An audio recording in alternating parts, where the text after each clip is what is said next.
Daniel and Revelation, Lesson 4. Both Daniel and Revelation are chock full of symbols, which is why many theologians and preachers and the average church member claim that those two prophetical books are too complicated to understand. If even theologians have a hard time understanding and explaining such symbolic language, how may the average Christian ferret out the meaning of it? But the truth is, those two books themselves explain the symbols they employ. Those authors inform us as to what each symbol symbolizes. It takes a good bit of study, which many are not willing to engage in today, to gain understanding in regard to the symbolic nature of prophetical scriptures. But I've already done much of that tedious study for you, and I'm sharing it in these end-time videos. I've been studying this for over 45 years now. Of course, long study alone is no guarantee of accuracy in understanding the Bible message on the end times. Honesty is a big factor in this or any other Bible study. So, one of my purposes in these videos is to expose some of the most absurd interpretations of some of the symbols found in Daniel and Revelation, and that by so-called end-time experts. If you remember, we read in Daniel chapter 2 that God revealed to Nebuchadnezzar, king of Babylon, world history from his day to the end of the Gentile age, when Jesus Christ, the rock hewn out of the mountain, would take over all the Gentile kingdoms and would rule forever and ever, which is in the future and will happen. Nebuchadnezzar saw world history from his day to the end of the Gentile age in the form of a giant statue shaped like a man, but it was made of different metals. And Daniel interpreted that dream that Nebuchadnezzar had when he saw this image, and he said that the man's head on the statue of gold, made of gold, was Babylon. He said, "That's you, O king, and your kingdom, Babylon." Then the chest and arms were made of silver, and that represented the next kingdom, which defeated Babylon and took over Medo-Persia. And then later in world history, the midsection of the image was made of brass or bronze, and that represented the kingdom of Greece, which defeated Persia and took over world kingdom at that time. And then finally Rome, symbolized by the legs of iron, and that kingdom, the Roman kingdom, was shown to Daniel that Rome, its influence would extend to the end of the age, when the 10 kings under the Antichrist would be defeated by Jesus Christ, and Jesus Christ again would take over the world's kingdoms and rule forever and ever. Well, in Daniel chapter 7, God gave Daniel a dream and visions, and he saw the same history. You have to understand, this is the same world history from the days of Daniel to the end of the Gentile kingdoms when Jesus takes over. And in Daniel's dream, he saw Babylon as a lion with eagle's wings on its back. And we studied about that. And the wings revealed how fast Nebuchadnezzar took over and established the kingdom of Babylon. And that kingdom lasted about 70 years. And then we studied in Daniel chapter 7 how the next kingdom, Persia, Medo-Persia, took over Babylon, and it was symbolized by a bear. Daniel saw that kingdom as a vicious beast, a bear that had ribs in its mouth, representing 3 small kingdoms that Persia, Medo-Persia defeated to become that power. And then Medo-Persia was defeated by Greece, Alexander the Great. We'll find out more about that later, the Grecian kingdom. And then the Greece, again, was represented by a leopard, which had 4 heads and 4 wings of a bird on its back, which represented, the 4 wings represented the speed with which Alexander the Great conquered the known world at that time and took over. He was in his early 30s when he died and had already conquered the world. But the four heads represent his kingdom being divided up into four different sections after his death by four of his generals, and they fought among one another for 100 years, and nobody ever gained the kingdom size as Alexander had. And finally, Rome rose to power, pictured by this vicious beast with 10 horns, iron teeth and brass claws. And the 10 horns represent 10 kings at the latter part of this kingdom of Rome, whose influence extended to the end of the age. And that is the same. I want to point this out.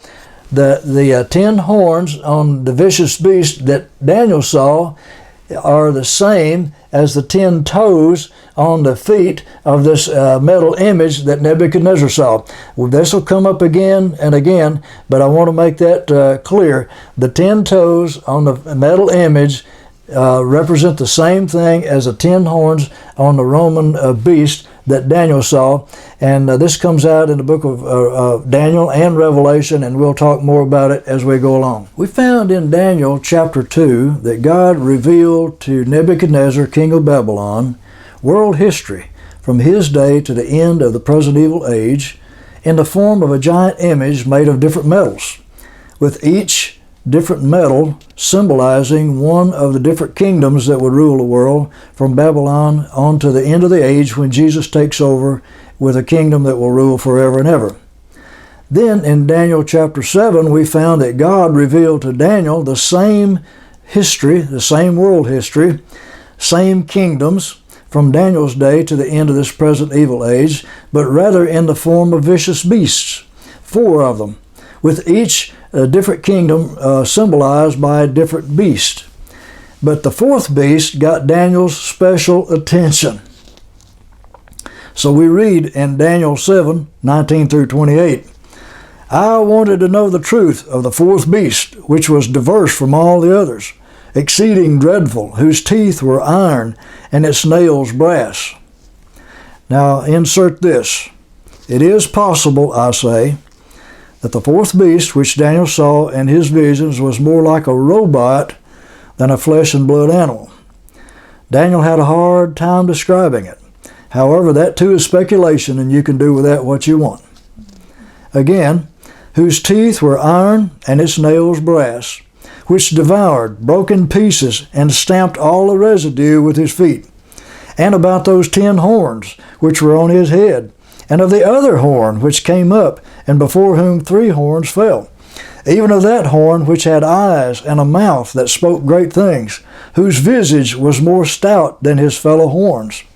I watched, and that same horn made war with the saints, speaking of the Jewish believers, and prevailed against them, until the Ancient of Days came, and a judgment was given to or in favor of the saints of the Most High. And the time came for the saints to possess the kingdom. And the angel told me that 4th beast will be a 4th kingdom on the earth from Daniel's day to the end of the present evil age, which will be diverse from all of those other kingdoms before it, and will devour the whole earth, and will tread it down and break it in pieces. And the 10 horns out of this kingdom are 10 kings that will arise in the latter days. The beast that Daniel saw had 10 horns on its head. That represented the Roman Empire, not the beginning of it, but the very end of it before Jesus comes and takes over. The very end of the Gentile age. 10 kings. Then we have on this picture that same basic head with used to be 10 horns on it. And you see 3 have been uprooted, so that leaves 7.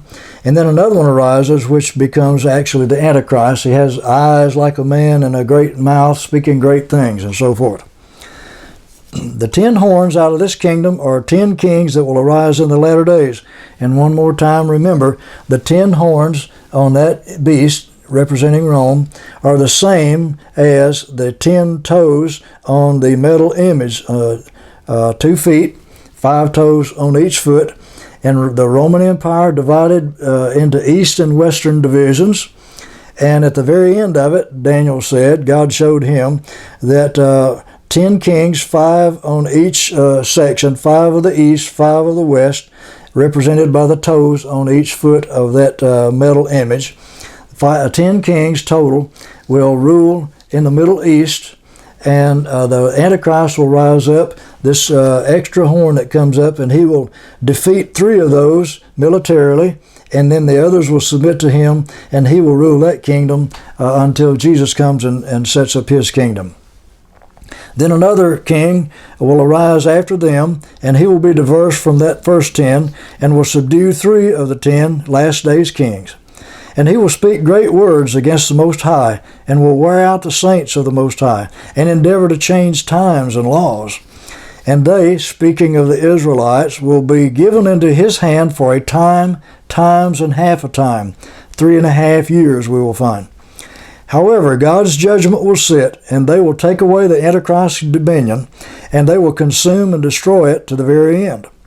And the kingdom and dominion and the greatness of the kingdom that is under the whole heaven will be given to the people of the saints of the Most High, whose kingdom is an everlasting kingdom, and all dominions will serve and obey him, Christ.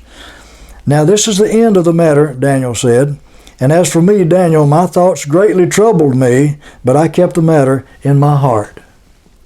Some final thoughts tacked on to this lesson. Daniel received these revelations one piece at a time, and those years apart. Moreover, he saw things that were future to him, but things we can look back on in history. And we have many books on all of that history. Today we also have the book of Revelation, which completes what Daniel saw in all of his visions. He did not have that advantage. So we can understand why the prophet was troubled over some of his visions. This will also help you understand some of the things which trouble many Bible students today. The timeline of events in Daniel are not in order of the text itself. For example, chapter 6 tells about the fall of Babylon to Darius the Mede, and in chapter 7 we find one of Daniel's visions which he received during the early years of the reign of Belshazzar, the final Babylonian king. So the chapters are reversed as far as what they report. So keep all of these things in mind when studying Daniel. The same principle applies to the book of Revelation. So we see God involved in his creation from beginning to end, just like the Bible says.